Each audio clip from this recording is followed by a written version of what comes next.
Hey, soulmates, plenty to talk about on this Thursday. I want to welcome you to FOXSOUL's Black Report.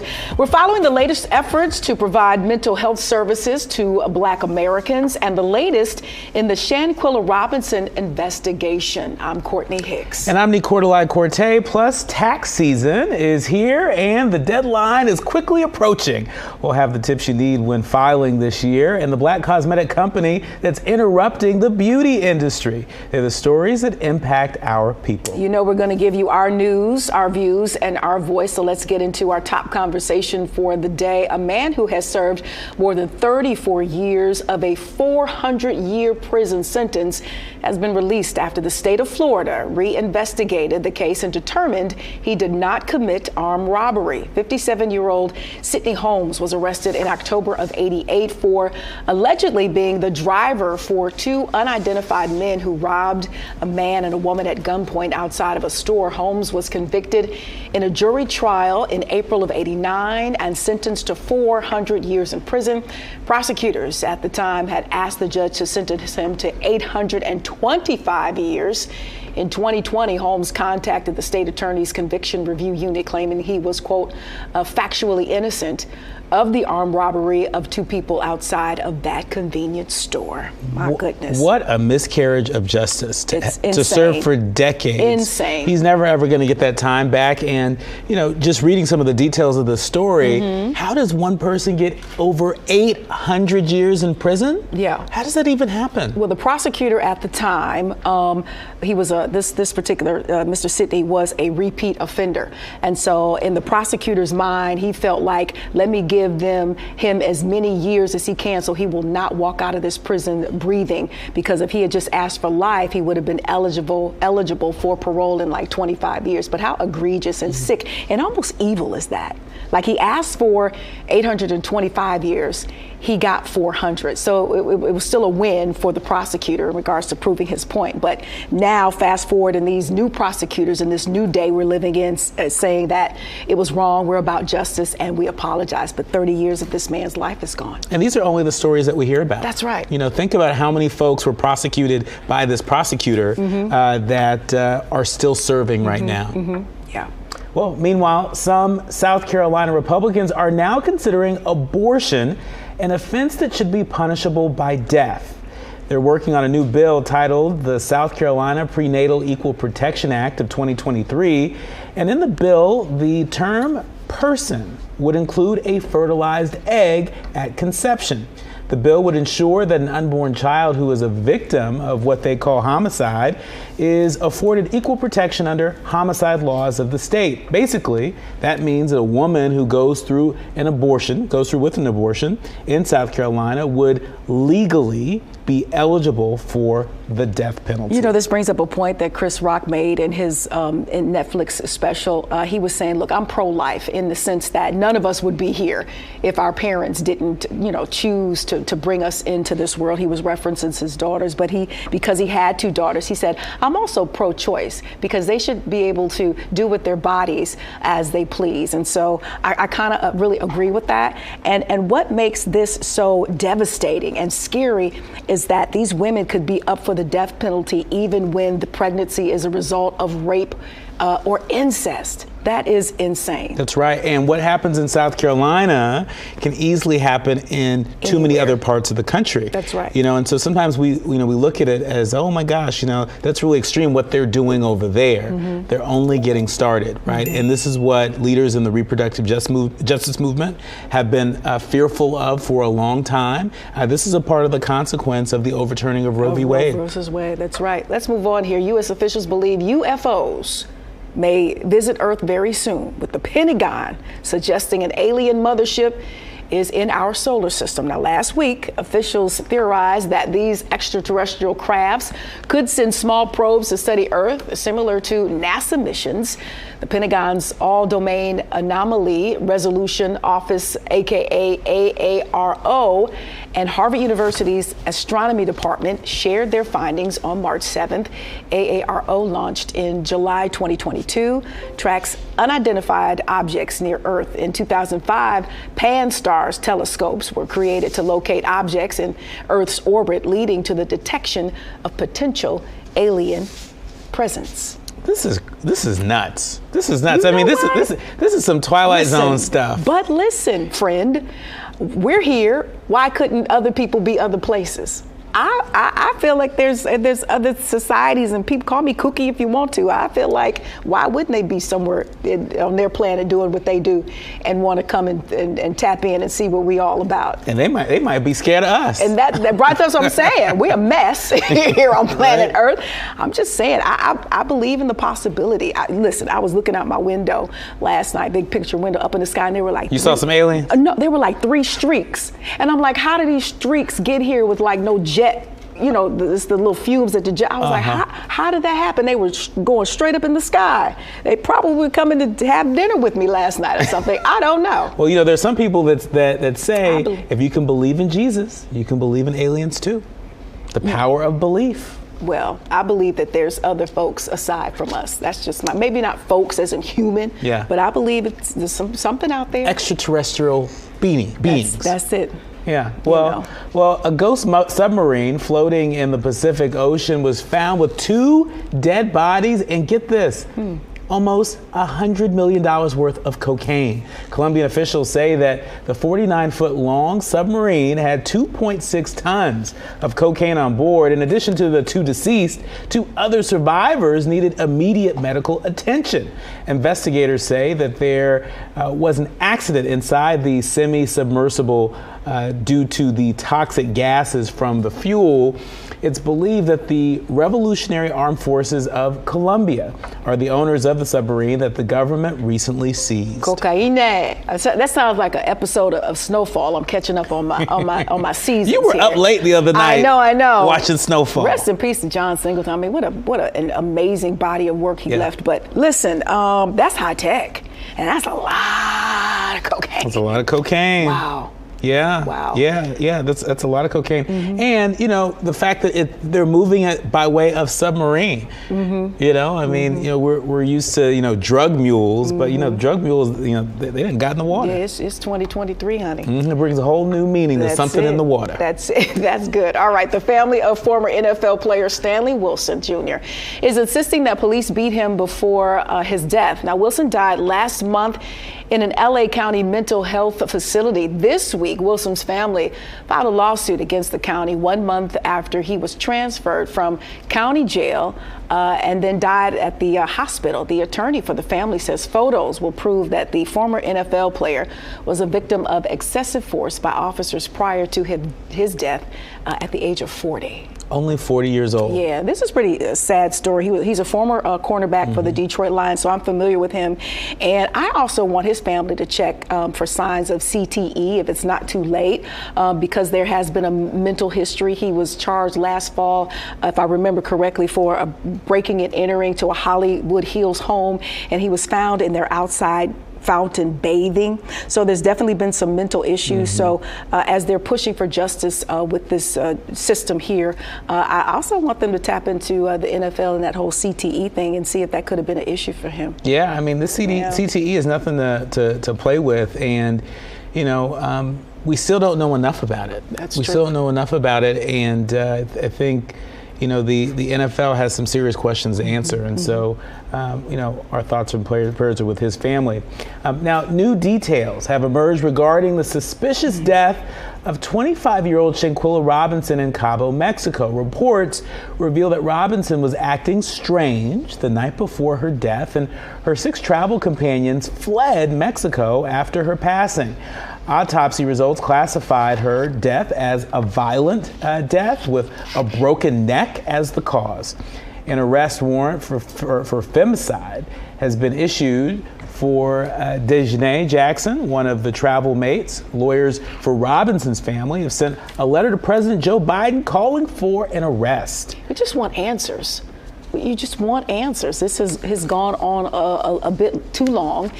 This family is still suffering because there has not been justice. I want to believe that, delay does not mean denial, and they've got some heavyweights on this case from this side state side, and I'm hoping this family can find some progress. You have a letter there. And speaking of heavyweights, I mean, this is a copy of the letter right here, and Ben Crump and Sue Ann Robinson, who's been on FOXSOUL's Black Report to talk about this case. I mean, this is a very detailed letter to the president and to the Secretary of State, Secretary Blinken, and there's so much in this letter that is a head scratcher at the very least. Very strange that her travel companions, they transported Shanquilla's luggage from Mexico to her mother's home in Charlotte. They went to give their condolences and inform her mom of her passing. They said that she passed away by alcohol poisoning. Well, already we know that doesn't jive with what we're seeing reported from the coroner's office. The fact that she died of a broken neck, not of alcohol poisoning. And so there's some fishy stuff happening, and the president has the power to bring this case stateside and get to the bottom of it. And so I know there's an active FBI investigation, but Ben Crump and Sue Ann Robinson are saying we need the president to act now. Yeah, in the meantime, we're going to have to keep saying her name for sure. Let's move on to a Vermont High School girls basketball team that will no longer be able to participate in future district activities and tournaments after they refuse to play against a transgender player. Now, the Mid-Vermont Christian School forfeited the game last month and stated justification as, quote, did not meet the expectations of the organization's policies. Now, the district informed them that their decision will cost their involvement in future activities.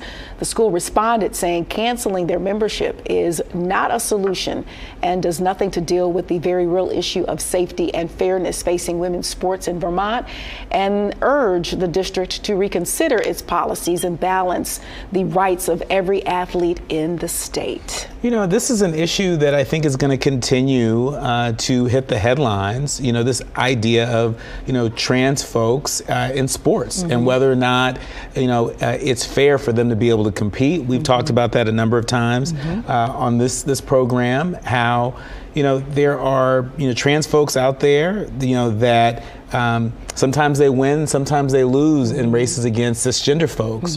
And so this idea that they may have some advantage, we know that there's not enough science out there that conclusively says that, but there are people that say, well, because you were born with, an X or a Y chromosome, no matter what hormone therapy you take, you still have some sort of advantage. And so there's at least the perception that there's an advantage among trans athletes, but that perception has to date been unfounded. Yeah, I think it's a matter of fairness. Are you biologically, do you have an advantage? And I think that's where, I question things. Yeah. Well, Kobe Bryant's time as a player, father, and filmmaker was just honored in an iconic location.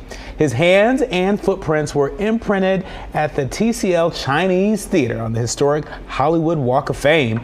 His widow, Vanessa Bryant, and their daughters, 20-year-old Natalia, 6-year-old Bianca, and 3-year-old Capri, were there as Kobe's hands and footprints were unveiled. His oldest daughter, Natalia, spoke at the ceremony about the legacy of her father.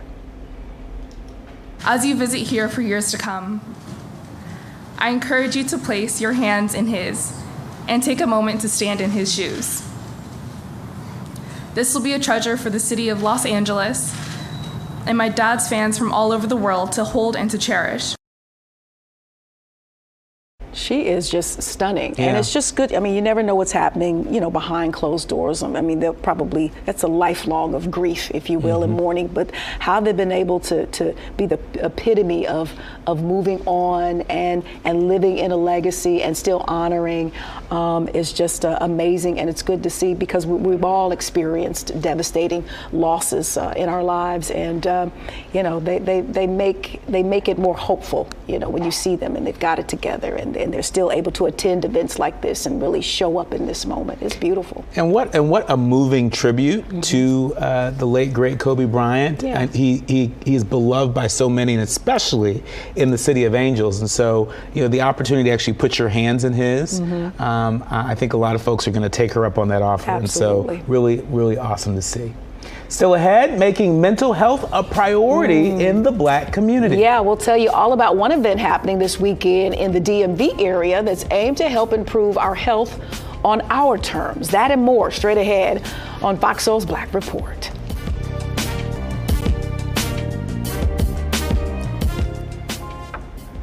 And we welcome you back to FOXSOUL's Black Report. 7 Virginia deputies face second-degree murder charges in the death of Ervo Otieno. During his transfer to a mental health facility, the attorney for the family says they are devastated by the events. That's right. Authorities initially apprehended Otieno for a possible burglary and placed him under an emergency custody order. Now, after altercations at a hospital and jail, he died at Central State Hospital shortly after being physically restrained. The involved deputies are on administrative leave with a grand jury set for March 21st. Very interesting. As you can see here, it's more of a black on brown. It looks like there's 2, white deputies involved. Look, I think it speaks to, again, this blue culture that we've been talking about, especially in light of a couple of cases, that we unfortunately had to witness via video. And I think until the heartbeat of that culture is addressed, unfortunately, I believe that cases like this are going to continue to happen. I think it also highlights how ill-equipped law enforcement officers are when it comes to folks that are suffering mental health issues, mental health disturbances, so whether that is inside a facility or whether it's outside on the streets, it really seems that in addition to addressing some of the culture change needs, that we need to rethink whether or not law enforcement officers are equipped to be able to handle folks that have mental health issues, because this is just untenable. We're experiencing a mental health crisis in our country. At the same time, we have law enforcement officers who take the oath to protect and serve that are ill-equipped to handle those mental health crises, without succumbing to violent action in these situations. And so we'll continue to keep our eye on the story. Yeah, it goes back to training, I think. All right, new numbers from the National Center for Health Statistics are showing that U.S. maternal mortality rates are at an all-time high. What's even more shocking is that researchers found Black mothers are the most affected. The mortality rate among Black women was 2.6 times as much as the rate for white women in 2021, and 30% of maternal deaths were among Black women, making the U.S. one of the most dangerous places among high-income countries to give birth. That just blows me away. Yeah, I mean, and we've talked about the Black maternal health crisis again and again and again and again. And, it's interesting. There's so much more energy around restricting women's reproductive rights as opposed to energy around addressing, the maternal health needs of women in this country. What's wrong with that picture? Yeah, and look, the water is broke, the infrastructure is broke, the banks don't work, and, our babies are dying. And in America, in regards to us supposed to be one of the strongest and wealthiest countries, it just doesn't add up. But what do they say? The math isn't mathing on that. It just does not make sense. It's not. And that's why elections matter. And you can't just leave it to an election. You got to stay engaged. You got to stay on top of it. Yeah. Because when left to their own devices, they come up with silly stuff like that bill in South Carolina. Moving along, the National Alliance on Mental Illness reports that African Americans are 20% more likely to experience serious mental health problems, but 10 times less likely to seek treatment compared to white Americans. Unequal access to care, stigma, and the pandemic's impact contribute to this disparity. Creating safe spaces for Black mental health, reducing stigma, and providing resources can help address these issues. Allies can support by educating themselves, advocating for change, and actively listening to Black experiences. So as we've just discussed, the Black community faces unique challenges in addressing mental health, with stigma and unequal access to care being major major barriers. Now, to foster understanding and provide essential resources, organizations like Onyx Therapy Group play a pivotal role in promoting health and well-being. And today we have Dr. Linnell R. Plummer, CEO of Onyx Therapy Group, a leading advocate for Black mental health in Washington, D.C., joining us on the Black Report for the first time. Hey, welcome, Doc. Dr. Plummer. Hey, y'all. So excited to be here with you today. Hey. And I've heard plenty about Onyx, and you guys are just, you're blazing a new path when it comes to healthcare, mental health care in particular for us Black folks. So, what can attendees expect from this year's Spring Mental Health Fair? I know you're excited about it. And how do you believe events like these help to promote mental health awareness, Doc? Absolutely. It is going to be a great time. We are having our second annual mental health fair on April 16th, right here in Washington, D.C. And attendees can anticipate hearing information and participating, right? There's going to be lots of question and answers. But we have two panels, one specifically related to a topic you all just covered around prenatal and perinatal mental health and the implications on children and childhood obesity. We are also having another panel that's specifically related to entrepreneurship and mental health, especially because we know in times like this, we see a lot of Black people creating businesses, but not necessarily understanding or knowing the different ways to address the stress that comes with owning a business or the challenges that come with owning a business. We also are going to have 35 wonderful Black women vendors. We're going to have a mocktail installation by a counselor who owns a company, a mocktail company called Indulge Experience. We're going to have a go-go band because we understand that music and dancing is part of mental health as well. Absolutely. And oddly, we're going to have something new. We're going to have a tattoo artist, Roger Anthony, who's going to be doing mental health-based tattoos there. But we are so excited to have our second annual fair. Lots of beautiful, wonderful Black people, panelists, educators, vendors. It's all comprehensive. And we're going to the community, right? Instead of expecting everybody to come to our offices for therapy, we're going back out to the community to provide those services to them. Wow, that sounds so comprehensive. Amazing. Love the tattoo artist too. Yeah, I do. I love that Form too. of expression, yeah. This has been a long time coming. How do you feel about Onyx Therapy Group reaching its 10-year milestone? And tell us what inspired you to create this organization and meet this clear and present need in our community? Yeah, absolutely. I'm proud of us at Onyx for being able to be in operation for 10 years. That means a lot for Black businesses. That also means a lot for Black women businesses, and especially in the mental health industry. So when I started working in mental health about 17 years ago, there were about 6% of the Black population was participating in therapy. And of that 6%, 2% has suicidal ideations, thoughts, and even behaviors. And since that time, over the last 17 years, we've increased the number of Black people that are accessing and participating in therapy, 16%. So we went from 6% to 16%. I started Onyx because it was important to me for Black people to see Black therapists. Based off of some of our own cultural views, we've been told don't air out our dirty laundry, don't put our business out in the streets. And when we decide to take that, when we decide to go against that approach, we usually want to have somebody that looks like us, that sounds like us, that represents values like ours, so that we don't have to educate a provider on what it means to be Black or what it means to be a Black woman. Instead, we can just go in there as a client. So 10 years ago, I saw that there was a gap, and there were not a lot of Black professional counselors. In fact, right now, we only have 11% of mental health providers are Black. And that was even less 17 years ago.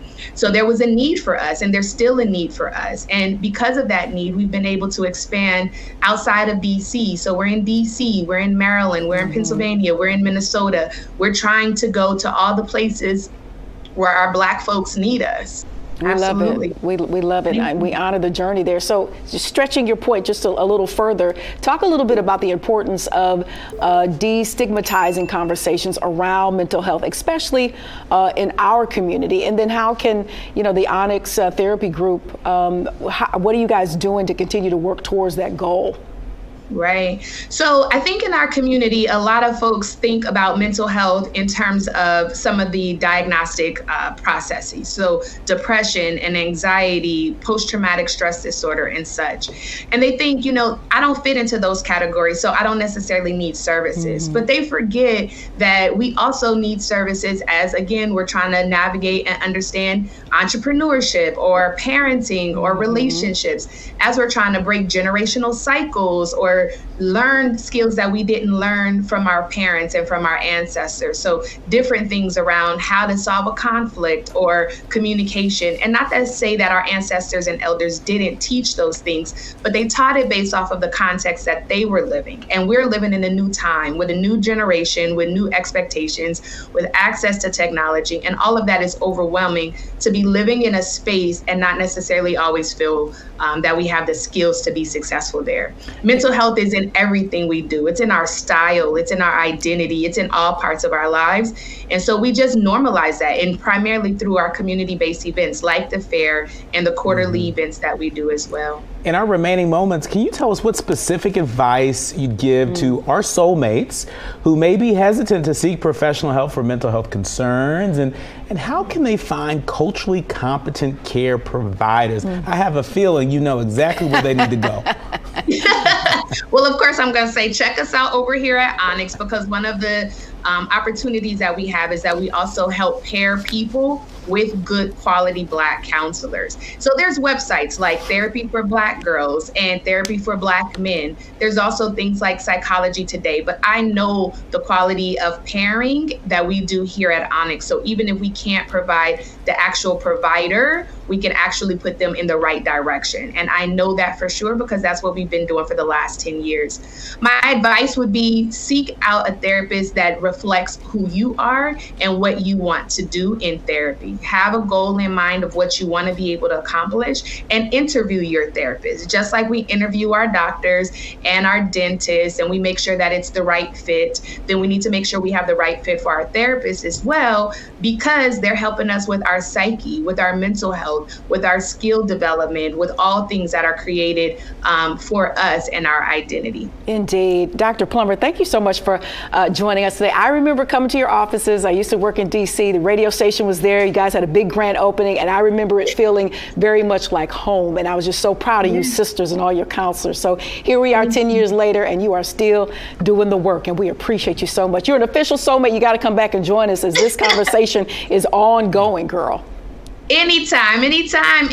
So thank you so much. I appreciate you all so much. Thank Indeed. you, Dr. Plummer. Thank you. We appreciate you.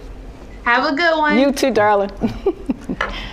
As we continue to focus on addressing mental health disparities, it's important to highlight the work of organizations and individuals advocating for change. Now, the Black Church Coalition and Faith in Indiana rallied for full funding of a mental health bill, advocating for community mental health services and the 988 crisis hotline.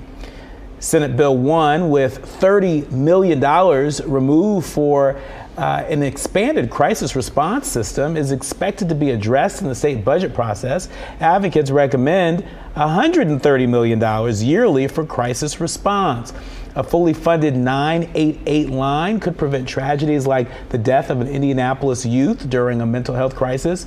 The bill is currently in the House Committee on Public Health. Let's get it together. Let's do what we have to do. Resources, money, let's execute. We talked about some months ago about how the stats on that hotline were going up. So people were actually getting the message and actually reaching out to use it. And so, it has to be viable. It has to be accessible. It has to be supported. And so I'm hoping these folks can understand how crucial this line has been, and to keep the upkeep.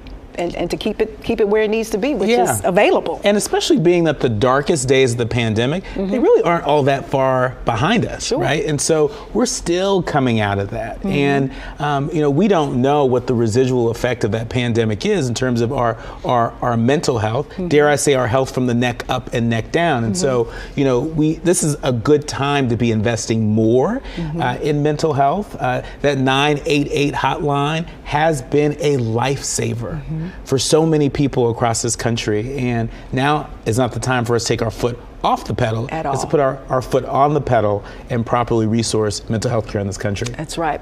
All right, coming up, tax season is here and the deadline is quickly approaching. And if you need a little bit of help, we got you covered. That's right. We'll introduce you to a CPA who is working to make sure that Black Americans get the refund we deserve. You're watching Fox Soul's Black Report. We'll be right back. Welcome back to Fox Soul's Black Report. Well, this tax season, don't fall for these common tax myths. Don't let them get you. The federal income tax return deadline is April 18th. Not April 15th. So it's the first thing you got to remember. Little extension there. Filing an extension, speaking of, doesn't give you extra time to pay owed taxes. Interest and penalties are still going to apply. Now, if you made $73,000 or less in 2022, you can use the IRS free file providers to file taxes at no cost. That's right. And remember that you're responsible for your tax returns accuracy, y'all, even if a preparer completes it for you. Also, compare your current and previous tax returns to make proactive changes for 2023. Now, the IRS says last year more than 2/3 of tax filers received refunds so far this year. The average refund is $3,028 as of March 3rd, compared to just over $3,400 the same period last year, about an 11% decline. Well, joining us now to provide tips and insights, it's Carter Cofield, a certified CPA and principal at Cofield Advisors. Welcome to Fox Soul's Black Report. Thank you for having me, guys. Excited to be here. Absolutely. So let's start here. What are the essential steps people should take to ensure they are well prepared for this tax season? I know for me, I'm gonna go find a kid, but what do you what do you suggest? I suggest we get ahead of the curve. I think most people's issues, they wait to April 13th, 14th, and then they start getting their paperwork and their documentation together. You should have a file on your computer right now where you're taking pictures of your W-2s, your 1099s, all of your statements, and getting them to a folder and getting them to your accountant early. One of the worst things that you can do to your CPA, your accountant, is give him your documents a week or a couple days before. So give him the documents early so you can be in the best position to get your tax return filed on time and correctly. So I think if you just get ahead of the curve by getting your documents in place, you'll be better off. Now, are there any specific tax considerations or challenges that affect Black folks when filing their taxes? Are there anything specific we should be on the lookout for?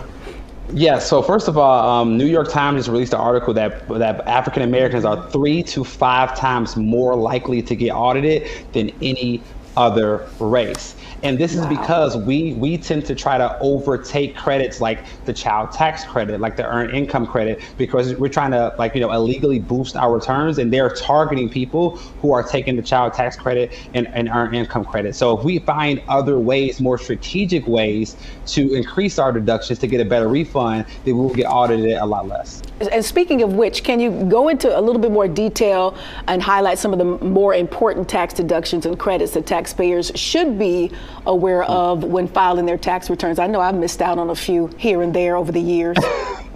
Yeah, I think one of the best things that we can do is to start a side business, because the tax code was not made to benefit employees. The tax code was made to benefit entrepreneurs and investors. So I encourage everybody to turn their hobby into a side hustle, because then they can turn their hobby expenses into tax deductions. So if you love traveling, start a travel blog. Now you can write off your travel, your videos, your cell phone, and then those losses from your side business get subtracted from your work income, therefore bringing down your income, therefore increasing your tax refund. So at that point, are we getting into like a LLC? Is that what you would suggest, something like that, or? Yeah. So set up an LLC. Okay. They're cheap in certain states, but like we're already spending this money anyway. If you're using your cell phone to shoot content, then your cell phone should be a tax deductible expense. If you're using your car to drive Uber or something like that, now you're able to write off a portion of your car. We're already spending the money anyway. Right. Why not allow the IRS to help us pay some of these bills that we're already paying? Come on, Carter. So tell us, how can taxpayers keep track of their expenses and deductions throughout the year to make sure that the tax filing process is smoother? I know you just mentioned, setting up that little folder on your desktop on the computer, but what else can we do? What other tricks of the trade to make sure that we're not caught flat-footed around tax season? Yeah. Absolutely. So I recommend using a software called QuickBooks. It really allows you to track all your expenses in an easy, seamless way. And then if you are going to have a business or the side hustle, get a separate bank account. So all of the income from the side business comes into this account, and then all the expenses come out the account. So now you have one statement to pull all your transactions, and you're doing us a favor because we don't have to siphon through all of your personal statements trying to find these expenses. First thing I need to do sounds like I need to call Carter and help me out when tax season starts. Listen, there's been a lot of talk about all these changes, these regulations. It is so confusing. Can you claim this kid? Are you getting this back? Can you do this? What impact do deductions and these changes, what impact do they have, and what should people do to continue to adapt to these changes aside from, reaching out to experts like yourself? Yeah, I think staying educated is so important. You also said something at the beginning that the tax refund has dropped about 11%. A big part of that is because due to COVID, the child tax credit was at $3,000 per child. Now it's down to $2,000. A lot of people were depending on those credits to get their refund. So I think we have to stay educated and understand, all right, if the law is changing, how can I maneuver myself the best way to get in front of the law? So one of the new changes that the Tax Cuts and Jobs Act enacted upon us is that if you make your money through a business or a side hustle or something like that, you get what's called a QBI deduction, which you get a 20% tax deduction just for earning money as a business owner versus a W-2 employee. So a lot of people that work W-2 jobs, I encourage them, ask your employer if they will pay you as a 1099 contractor instead of a W-2 employer, because you will get a 20% tax deduction just by changing the way that you get paid. Oh, those 1099s used to be scary for me though, because they would pull all my money back. But listen, it's about educating yourself, Yeah, it is. You're right. You're right. So I wanted to ask you about married couples. This is a question that one of my friends had. That's good. To file or not to file jointly. What advice would you give, to the newlyweds out there, that are trying to figure out if this is the year that they want to file together or not? We going separate. I'm asking for a friend. Yeah, I'm about 6 months in and we going separate, baby. I can't handle it just yet. It depends if you are okay with all the things that your spouse has going on. So from a tax standpoint, it makes more sense for you to file jointly because you get more deductions and credits filing together that you won't get filing separately. Now, if your spouse owes back taxes and things like that, then you want to consider that. Because Carter, say that again for the people in the back. That's very important. If your spouse has back taxes that they owe, and you file with them and you're supposed to get a refund, the government is taking your refund and paying it towards their tax bill. So you want to be very clear on those initial conversations before you file jointly. So that's all I'm gonna say there. Don't get set up, soulmates. Don't let it happen. By your boo. You're gonna go from marriage to divorce in one tax season. Oh man, Carter Cofield, we thank you so much. You have been amazing. We got to have you back. We appreciate your expertise and shedding a little light on this tax season, because taxes could be scary for the soulmates sometimes, but I try to make it fun. Yeah, you did. You accomplished just that. We appreciate you. This is the most fun tax conversation I've ever had. You ain't never lied. That was fun. Carter for IRS administrator. Thanks, brother. Thank you. Thank you. All right, new research shows that 63% of Black employees don't believe hard work will get them ahead in today's workplace. It's not too hard to imagine. Now, the new study revealed 38% of people consider themselves quiet quitters. That's your little thing there, versus 33% of overall respondents. Respondents answered many questions about their occupations and their work habits, along with views on workplace-related issues. The quiet quitting concept does not mean someone someone has left their job, but refers to a person only doing the bare minimum to keep a job. It also may indicate that a worker is unhappy with their current position and is even prepared to make a job change. You know, part of what I gleaned from this story is that there are a lot of black folks out there that may feel stuck in the workforce, right? It's like, okay, well, I'm not the boss, and I'm no longer entry level, and maybe this is as far as I'm going to go here, so I'm just going to sit tight.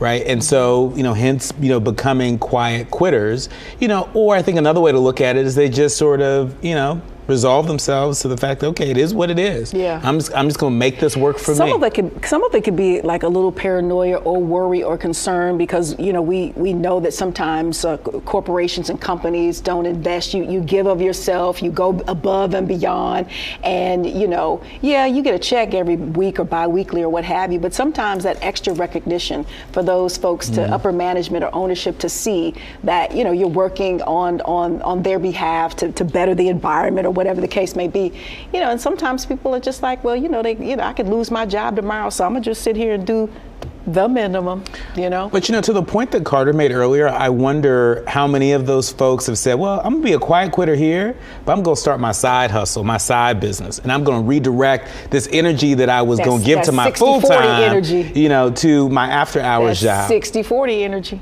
that's it. Well, today, for her story, we honor business mogul Sheila Johnson, the first female African-American billionaire. Yeah, Miss Johnson is the only African-American woman to have a principal shareholder stake in 3 professional sports teams, the Washington Wizards, the Capitals, and the Mystics.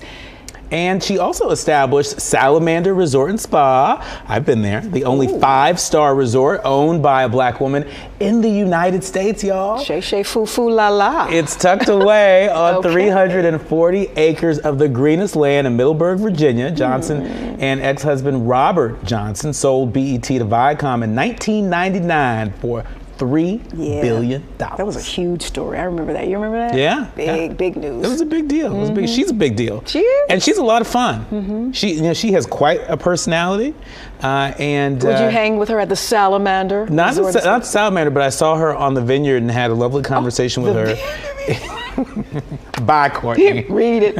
Up next on FOXSOUL's Black Report, Whoopi Goldberg is apologizing. Vineyard. We'll tell you why she took to social media to address comments she recently made on The View. And we talked about it. We didn't think it was all that bad, but we'll bring it to you. We'll be right back. Stay close.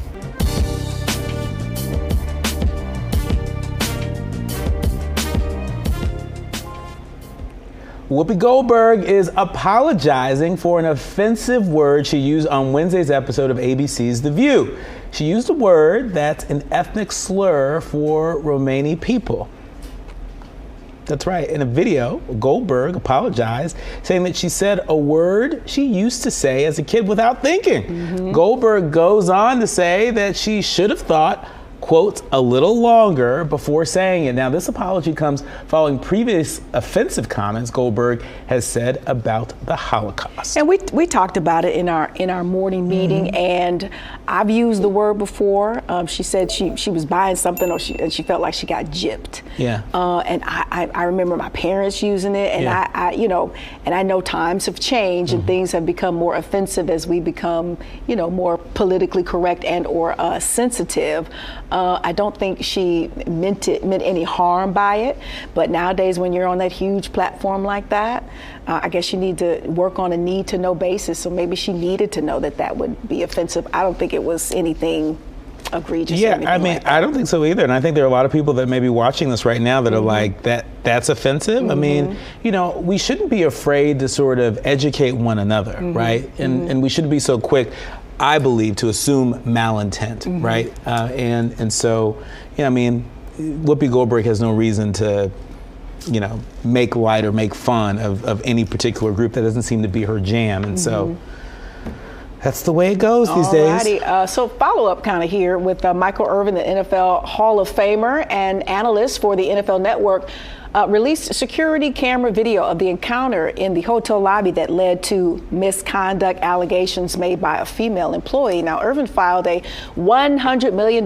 defamation lawsuit against the Marriott Hotel and the female staffer who accused him of inappropriate behavior. The hotel claims Irvin unpleasantly stared at the woman after a brief conversation and allegedly made a sexual remark as she walked away. There is no audio on the videos, but now Irvin and his lawyers think these images will clear him of wrongdoing. Now, Courtney, historically, how many times have we seen stories like this where a black man, sort of looks at a woman, particularly, a white woman, though not exclusively, and just by looking at them or allegedly whistling at them, right, that can be the cause of, violence against them. Violence sometimes ends in death. In his case, it has created some harm to his professional, to his career. And, it's sort of irresponsible. There are a lot of women out there, that are, facing serious threats of harassment and of violence. And there are some folks out there that think that when folks sort of, make a mole into a mountain, a molehill into a mountain, they think that it diminishes the more serious claims, of lots of other women that are out there. Once that video was released, I went straight to Black Twitter, and now everybody is like, look, it should be flipped, and maybe some charges should be brought up against her, because clearly it doesn't appear to be any harassment. Of course, you don't hear what's being said, but a lot of folks have sided back with Irvin. Well, basketball legend Kareem Abdul-Jabbar is teaching us that material items, they don't mean success. Details are now surfacing regarding the 2019 sale of the Legends Championship ring and league memorabilia. Kareem doled the items for a $2.8 million payment that went to support a youth education program. He says over the years, he's grown less attached to them, and that the inspiration behind the gesture was to ensure that children who were underserved and underrepresented could spend 5 days in the Angeles National Forest. In the forest? In the forest, and in the park. He wants to send kids like to the park. Yeah. Ooh. I think that's. You're not a fan of camping? No, I'm not. However, I'm. Listen. He's an amazing athlete, legendary, iconic. But I would. Doesn't he have kids? And I think one of his children is in the coaching and I just would have left those for them. That's just me. I think he probably figured they already have enough coming to them, right? But those are artifacts that you can't get back. I mean, you won that in a moment. It's historic. I mean, it's legendary. Like, you're not gonna get that ring back. Kareem said, it's mine, and this is what I'm gonna do with my ring. Respect, but I think I would have kept those in like the family. Like a family heirloom kind of thing. Yeah. All right, for the right price, you may have a chance to be like Mike. We're keeping with basketball here. A pair of Michael Jordan championship game-worn sneakers are headed for auction. The basketball legend's valuable bred 13s will go up for auction soon. The shoes are some of the most popular of all time, as he wore them during the '88 NBA Finals. Experts say they could go from anywhere close to $4 million. Well, I wish my brother Joe would have held on to his sneakers. If my nephew LJ is watching, your dad had every single one of those sneakers there. He didn't hold on to them? He didn't hold on to those? Yeah. Well, sometimes those sneakers tore up. They were expensive and they were high end in regards to, look at me, I got Jordans, but they would tear up. If I can remember my brothers wearing them. Let me tell you, Joe took care of his Jordans. Really? And I was not to touch them. Yeah, and the only reason why you would want those worn shoes is because they are Michael Jordans. Any other body's worn gym shoes, I wouldn't, want. Would you? I mean, after playing in them too? I would wear Jordan shoes. I want to at least feel like Mike, because I can't play like Mike. And so I at least want to put the shoes on and maybe feel like Mike for a minute. Okay. Well, singer and songwriter Bobby Caldwell, best known for his hit, What You Won't Do for Love. He's died. He's with the ancestors. Got a thing for you, and I can't let it go. Caldwell died in his sleep Tuesday night at his home in New Jersey. His wife says he died in their home and had been dealing with health issues for a while. His most popular song, What You Won't Do for Love, hit the Billboard Hot Top 110 when it was released. The song has been sampled or covered more than 100 times. Bobby Caldwell was 71 years old. All right, we'll be right back. You're watching Fox Soul's Black Report. Welcome back to Fox Soul's Black Report. 18-year-old Elise Monroe was looking for the perfect fitting gown to wear for prom. Yeah, it was her experience shopping for that dress that has now gone viral. Take a look. Let's get this party started. I'm very excited. We got a lot of cute dresses for her. So let's get started. Okay, this is the first look. I love it, but her family is saying it's too much boobs hanging out. So we're gonna go to the next look. I love that on you. It is so beautiful. I love the sleeve moment is what I like. I love the crystals, the corset. Material. It's not like not Yeah, Disney princess. Woo! It's not bad, but the purple one kind of like, it's cute though. Like actually, if it's tightened up a little bit. So this dress is $700, but it's free. What do you mean it's free? We're giving it to you. Are you serious?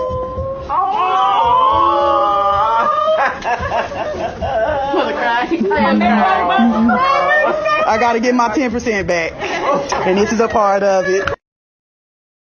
Oh, in this video posted to TikTok, Elise is seen full of tears after the shop owner offered the dress for free as a way to give back. As you heard her say, Summer Lucille was inspired to open Juicy Body Goddess Boutique in Charlotte from her own experiences shopping for formal dresses as a plus-size girl. Now, Elise is ready to confidently strut into her prom next month. The prom shopping video now has over 14 million views. Wow. For the full run of these stories and more, you can access Fox Soul's video on demand. Any of our partners, you can even access past shows if you missed out. Don't forget, Soulmates, download that Fox Soul app. It is absolutely free. It's been a good one. You didn't know Bobby Caldwell was black? Was white, rather? I didn't. You did not know. I thought he was black all these years. Upon his passing, a lot of people are just finding out that he was a blue-eyed soul brother. This is true. This is true. And of all days to learn this, it is National Black Press Day. Oh, nice. Almost 200 years in the making. And so to all the members of the black press out there and all the shoulders that we stand on, we salute you. And Bobby Caldwell is white. He's white in a black kind of way. It's been established. I'm glad you know that. White in a black kind of way. Yes, and I'm Nicordelai Corte. I'm Courtney Higgs. Until next time, y'all, stay lifted. With the ancestors. Adopted ancestors.